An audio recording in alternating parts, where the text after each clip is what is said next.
त्रिदलं त्रिगुणाकारं त्रिनेत्रं च त्रियायुधं त्रिजन्म पापसंहारं एकबिल्वं शिवार्पणम् त्रिशाखैः बिल्वपत्रैश्च अच्छिद्रैः कोमलैः शुभैः तव पूजां करिष्यामि एकबिल्वं शिवार्पणम् कोटिकन्या महादानं तिलपर्वतकोटयः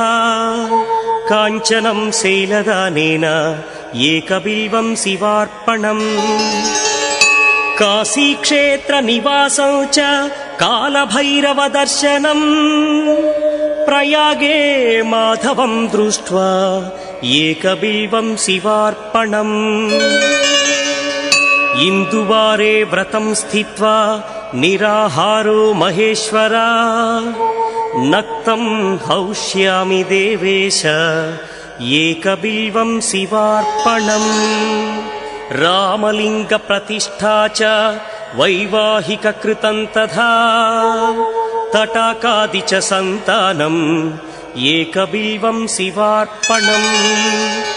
अखण्डबिल्वपत्रं च आयुतं शिवपूजनम् कृतं नाम सहस्रेण एकबिल्वं शिवार्पणम् उमया सह देवेश नन्दिवाहनमेव च भस्मलेपन सर्वाङ्गम् एकबिल्वं शिवार्पणम् सालग्रामेषु विप्राणां तटाकं दशकूपयो यज्ञकोटिसहस्रस्य एकबिल्वं शिवार्पणम् दन्तिकोटिसहस्रेषु अश्वमेधशतक्रतौ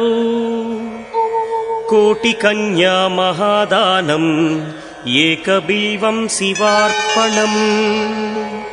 बिल्वानां दर्शनं पुण्यं स्पर्शनं पापनाशनम् अघोरपापसंहारम्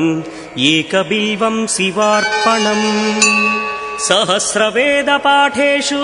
ब्रह्मस्थापनमुच्यते अनेकव्रतकोटीनाम् एकबिल्वं शिवार्पणम् अन्नदानसहस्रेषु सहस्रोपनयनं तथा अनेकजन्मपापानि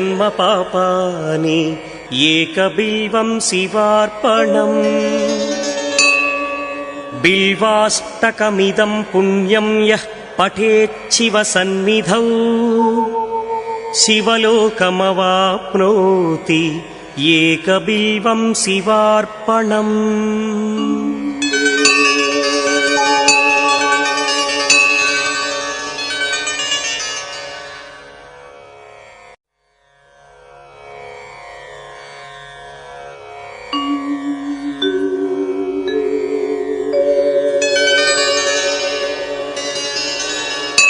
त्रिदलं त्रिगुणाकारं त्रिनेत्रं च त्रियायुधं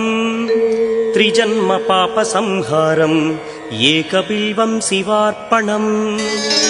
त्रिशाखैः बिल्वपत्रैश्च अच्छिद्रैः कोमलैः शुभैः तव पूजां करिष्यामि एकबिल्वं शिवार्पणम् कोटिकन्या महादानं तिलपर्वतकोटयः काञ्चनं शैलदानेन एकबिल्वं शिवार्पणम् काशीक्षेत्रनिवासं च कालभैरवदर्शनम् प्रयागे माधवं दृष्ट्वा एकबिल्वं शिवार्पणम् इन्दुवारे व्रतं स्थित्वा निराहारो महेश्वरा नक्तं हौष्यामि देवेश एकबिल्वं शिवार्पणम् रामलिङ्गप्रतिष्ठा च वैवाहिककृतं तथा तटाकादि च सन्तानम् एकबिल्वं शिवार्पणम् अखण्डबिल्वपत्रं च आयुतं शिवपूजनम्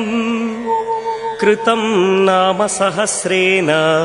एकबिल्वं शिवार्पणम् उमया सह देवेश नन्दिवाहनमेव च भस्मलेपन सर्वाङ्गम् एकबिल्वं शिवार्पणम् सालग्रामेषु विप्राणां तटाकं दशकूपयो यज्ञकोटिसहस्रस्य एकबिल्वं शिवार्पणम् दन्तिकोटिसहस्रेषु अश्वमेधशतक्रतौ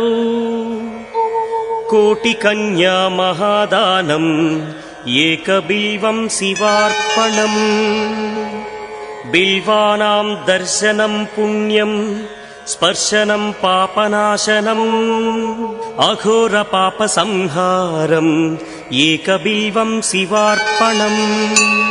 सहस्रवेदपाठेषु ब्रह्मस्थापनमुच्यते अनेकव्रतकोटीनाम् एकबिल्वं शिवार्पणम् अन्नदानसहस्रेषु सहस्रोपनयनं तथा अनेकजन्मपापानि एकबिल्वं शिवार्पणम् बिल्वाष्टकमिदं पुण्यं यः पठेच्छिवसन्निधौ शिवलोकमवाप्नोति एकबिल्वं शिवार्पणम्।